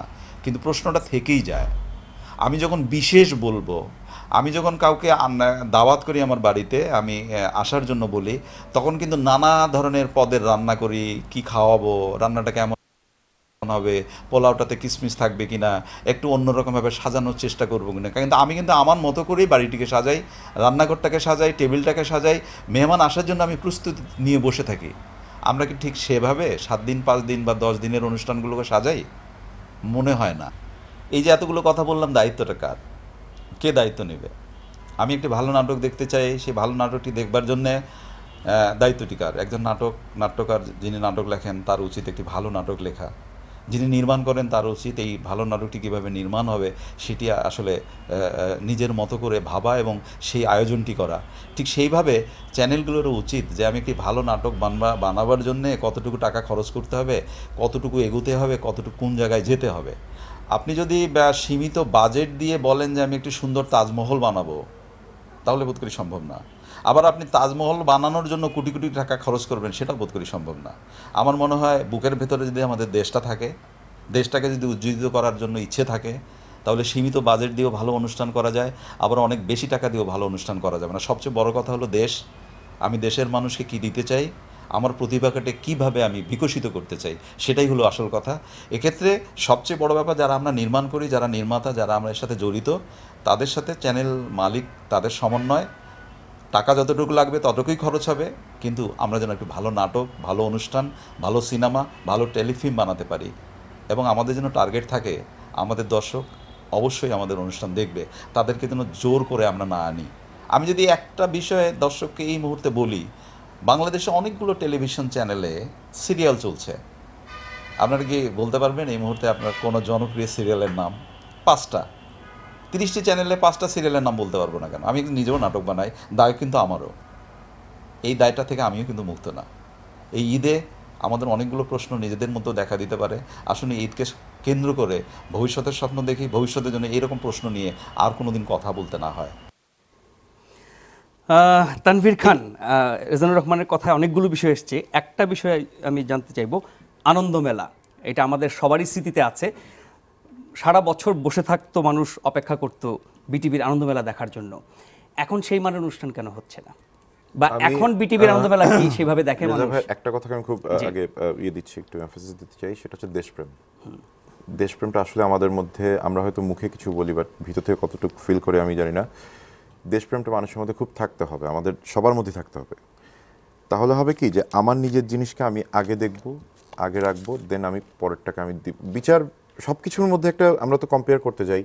এই যে আপনি এখন প্রশ্ন করলেন আনন্দ মেলার মতো অনুষ্ঠান কেন পাই না।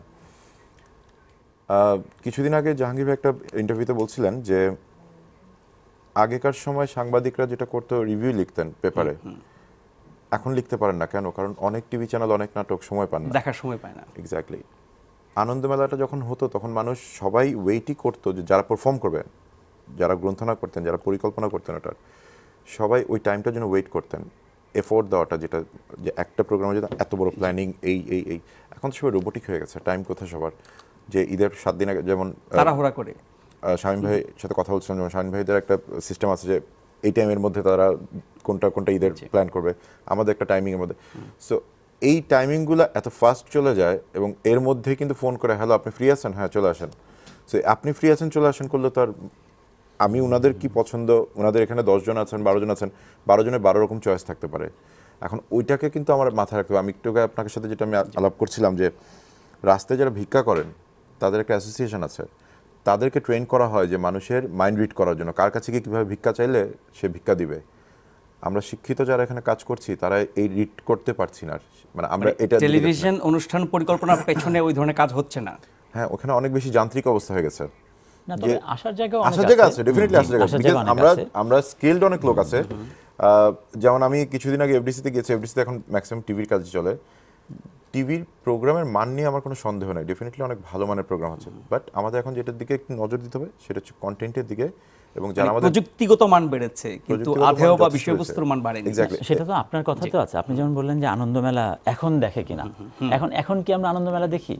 ফলে সেই মানের হচ্ছে না, সেই কারণে না অনেকগুলো টিভি চ্যানেল হওয়ার কারণে না, সেই মানের হচ্ছে না। ফলে মানের ক্রাইসিস আছে। কিন্তু রেজানুর ভাই যে জায়গাগুলো বললেন, ধরুন আগে একটা ধরন ছিল যে ঈদ মানে জব্বর আলীকে দেখবো, সে বিদেশ যাওয়ার চেষ্টা করবে, ফান আমরা দেখবো, আমজাদ হোসেন সাহেবকে দেখবো। কিন্তু এখন কিন্তু আমরা সবাই মোটামুটি মেনে নিয়েছি যে ঈদের সময় একটা সিরিয়াস ভালো নাটক আমি দেখতে পারি, তাই না? আবার রেজানুর ভাই যেটা বললেন যে কোন ধারাবাহিক বলতে পারি, সেটার সঙ্গে তো আমি একটু দ্বিমত পোষণ করি। কারণ আমাদের এখানে যারা আছেন, আপনি যদি বলি যে আরমান ভাই তো এখানে অ্যাটলিস্ট কেউ কি দেখেছেন আরমান ভাই? আপনি 4-5 জনের মুখে কিন্তু হ্যাঁ শুনতে পেলেন। এখন আপনি যদি বলেন যে আপনার সিকান্দার বক্স, আপনি যেমন হারকিপ্টে, লং মার্চ, রেড সিগন্যাল, এগুলো কিন্তু বলা যায়। ফলে টাইমটা পাল্টাচ্ছে, হয়তো অত হুট করে আমরা দেখতে পাবো না। আর যাই দিন ভালো, যে মাছটা ছুটে যায় সেটা তো আসলে বড় মাছই থাকে, এতে কোনো সন্দেহ নাই। শত নাটকের মধ্যে 2-4টা মনে রাখা অনেক কঠিন ব্যাপার, কিন্তু একেবারেই মনে রাখতে পারছে না সেটা হয়তো না। কিন্তু আপনি বলছিলেন যে ঈদ কে কেন্দ্র করে যখন আমরা কোনো অনুষ্ঠান পরিকল্পনা করি বা করতে দেখি আর কি, সেখানে মজা দেওয়ার, হাসানোর একটা চেষ্টা থাকে। সব নাটক বা অনুষ্ঠানগুলোতে কি হাসির উপাদান থাকে, নাকি জোর করে হাসানোর চেষ্টা করা? এখন অন্যান্য চ্যানেলের কথা আমি বলছি না, আমি শুধু আমাদের পরিকল্পনাটা বলি। আচ্ছা, সেই ক্ষেত্রে আমরা যেটা চেষ্টা করি যে আমরা যখন একজন দর্শককে, রেজানুর ভাই যেটা বললেন যে যখন একজন দর্শককে বলবো যে আপনি আগামী 7 দিন আপনি বাংলা ভিশন বা আমাদের চ্যানেলটা দেখেন, তখন তো আমার জন্য তার জন্য ডিজাইন করতে হবে। আমরা ডিজাইন করার সময় চেষ্টা করি যে সব যেন হাসির নাটক না হয়ে যায়, সব যেন গম্ভীর নাটক না হয়ে যায়, নাটকগুলো যেন দেখতে চায়, পারফর্মারের যেন একটা প্রপার ডিস্ট্রিবিউশন থাকে, একজনের যেন বেশি না হয়ে যায়, আবার কোনো তারকাকে আমরা পছন্দ করি উনি নাই সেটা যেন না হয়, আবার কোন সময়ে কোন ধরনের মুডে মানুষজন থাকতে পারে সেটা আগে থেকে ভেবে নিয়ে সেই মুডটাকে তাল মিলিয়ে অনুষ্ঠানগুলো প্রেজেন্টেশন করা। এরকম ভাবনা থেকে আমরা করি। সেটা তো আই থিঙ্ক যে কোনো না কোনো চ্যানেলে মানুষ ইয়ে করে, তবে সময়টা খুব কঠিন। যদি আপনি কোনো জায়গায় কোনো জায়গায় আপনি যদি গাফিলতি করেন, আমাদের দর্শকের হাতে রিমোট কন্ট্রোলার আছে।